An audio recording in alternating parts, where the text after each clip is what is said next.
கோவை தெற்கு சட்டமன்ற தொகுதியிலே ராம்நகர் பகுதியில் இன்று இந்த பகுதியில் இருக்கக்கூடிய பூங்காவிற்குள் உடற்பயிற்சி கூடம் ஒன்றை 14 லட்சம் ரூபாய் மதிப்பீட்டில் கொடுத்து இன்று அது திறந்து வைக்கப்பட்டிருக்கிறது.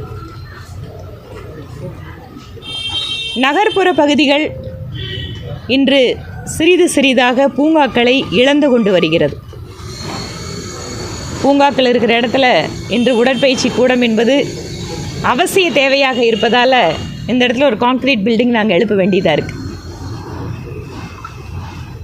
பூங்காக்கள் சரியாக பராமரிக்கப்பட வேண்டும்.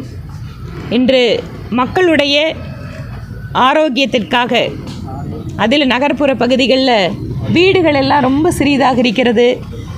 அந்த குடியிருப்பு பகுதிக்குள்ளே கூட நல்லபடியாக ஒரு வாக்கிங் போகிறதுக்கு அப்படிங்கிற இடம் எல்லாம் இல்லாதால் குறிப்பாக ஏழை எளிய மக்கள் அதிகமாக இன்று பூங்காக்களை பயன்படுத்துகிறார்கள். கோவை மாநகராட்சி பகுதிக்கு உட்பட்ட பூங்காக்களுடைய பராமரிப்பு என்பது மிக மிக மோசமாக இருக்கிறது. அதிலும் என்னுடைய தொகுதியில் நகர்ப்புற பகுதி கிட்டத்தட்ட இந்த உள்ளே இருக்கக்கூடிய ஒவ்வொரு பூங்காவுமே முக்கியத்துவம் வாய்ந்த ஒரு இடம். ஏனென்றால் நான் முன்னாடி சொன்ன மாதிரி உடல் ஆரோக்கியம் மட்டும் இல்லை, நீங்கள் ஒரு மனிதன் சராசரியாக 1 கிலோமீட்டர் 1.5 கிலோமீட்டர் அப்படிங்கிறத நல்ல ஆக்சிஜன், சுத்தமான ஆக்சிஜனை சுவாசிச்சுட்டு நடந்தாங்கன்னா அவங்களுடைய மன ஆரோக்கியம் கூட மேம்படும். ஆக உடலுக்கும் மனதுக்கும் சேர்ந்து பூங்காக்கள் இன்று மிகப்பெரிய ஒரு பங்கை வகித்து கொண்டிருக்கக்கூடிய இந்த சூழலில் பூங்காக்களுடைய பராமரிப்பு மாநகராட்சி நிர்வாகத்தால் அலட்சியப்படுத்தப்படுகிறது. ஒரு சில இடங்களில் எம்எல்ஏவினுடைய மேம்பாட்டு நிதியில் கட்டடங்கள் கட்டி இல்லது இந்த மாதிரி விளையாட்டு மைதானங்கள் அமைத்து கொடுத்தாலும் கூட அதை பராமரிக்க கூட முடியாத அளவிற்குத்தான் இன்று மாநகராட்சி இருந்துகிட்ருக்காங்க. இது தொடர்பாக ஆணையாளரிடம் நேரில் சந்தித்து இதையெல்லாம் சொல்லி இருக்கிறேன். கிட்டத்தட்ட இந்த ராம்நகர் பூங்கா என்பது 3 மாத காலம், ஏன்னா அந்த கான்ட்ராக்ட் எடுத்தவர் அவரே வேலை ஒழுங்காக பண்ணல.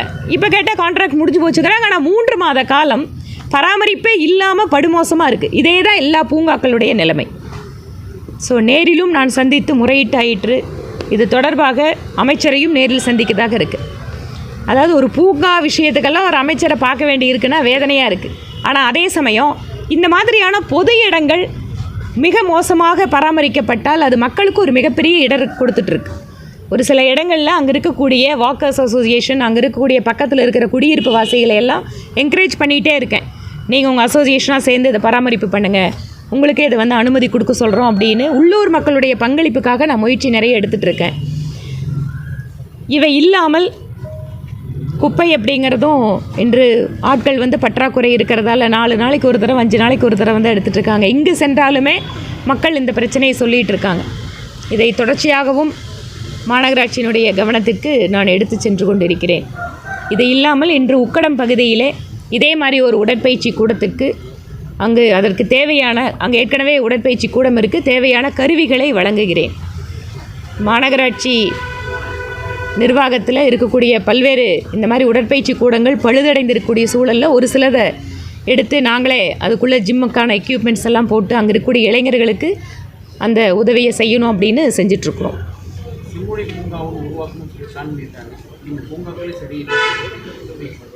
இந்த செம்மொழி பூங்கா நீங்கள் சொன்ன மாதிரி நானும் சட்டப்பேரவையில் இது குறித்து பேசினேன். அப்போ உடனடியாக முதலமைச்சரே எழுந்து பதில் சொன்னார், நாங்கள் அமைக்கிறதா இருக்கோன்னு. போன தடவை அதுக்காக அடிக்கல் நாட்டிட்டும் போயிருக்காரு.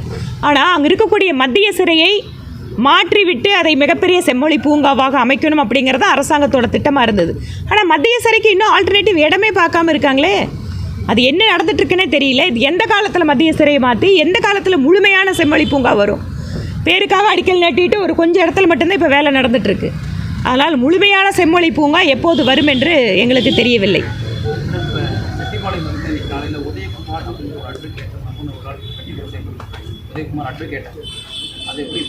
அதான் இப்போ அட்வொகேட்டு, அரசியல் கட்சி தலைவர்கள், நிர்வாகிகள் ஏற்கனவே பெண்கள் மீதான தாக்குதல், பட்டியலினத்தைச் சேர்ந்தவர்கள் மீதான தாக்குதல்.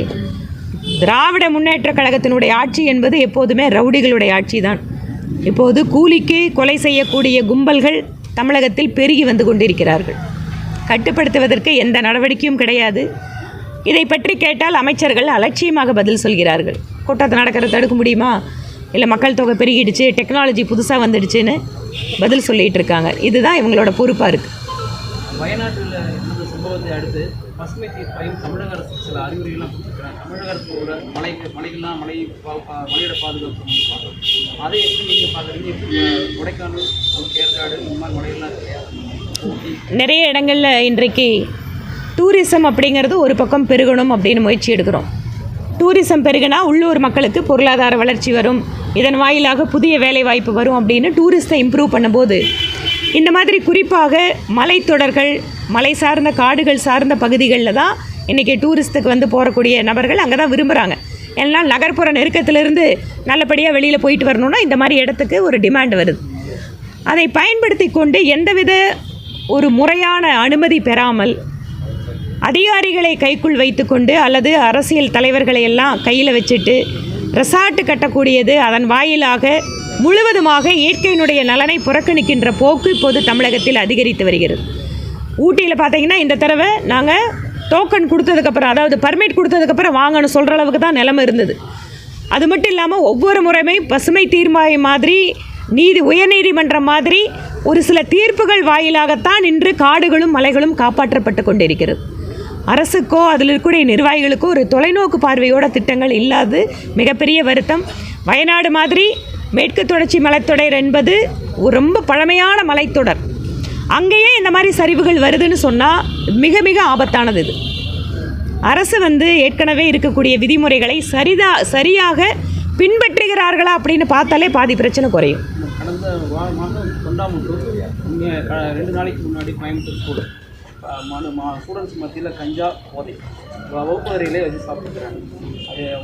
நானும் அந்த மீடியாவில் பார்த்தேன். மீடியாவில் குழந்தைங்க ஸ்கூலுக்குள்ளேயே இந்த மாதிரி இருக்கிறது அப்படிங்கிறது, தமிழகம் எங்கே சென்று கொண்டு இருக்கிறது அப்படிங்கிறதுக்கு இதெல்லாம் உதாரணமாக இருக்கிறது. போதைப் பொருளை தடுப்பதற்கு வெறும் உறுதிமொழி எடுத்தால் போதாது. மாநிலத்தினுடைய முதல்வரும் நிர்வாகத்தில் இருக்கக்கூடியவர்களும் போதை எதிர்ப்புக்கான உறுதிமொழியை எடுத்தால் போதாது, உறுதியான நடவடிக்கை வேண்டும். முடிஞ்சுதான், வேற ஒன்றும் இல்லையே. 100 நாளில் நாற்காலி அமைக்கப்படுங்க முயற்சி எடுப்போங்க நிச்சயமாக. ஏனென்றால் எங்களை பொறுத்தவரை, பாரதிய ஜனதா கட்சியை பொறுத்தவரை, அது கவுன்சிலர் தேர்தலாக இருந்தாலும், எம்எல்ஏ தேர்தலாக இருந்தாலும், எம்பி தேர்தலாக இருந்தாலும், தேர்தலில் நின்றுவிட்டு வெற்றி பெற்றால் பணி செய்வதும் வெற்றி பெறாவிட்டால் ஓடிச் செல்வதும் எங்களுடைய பழக்கம் அல்ல. நாங்கள் எப்போதும் அப்படி வளர்க்கப்பட்டவர்களும் கிடையாது.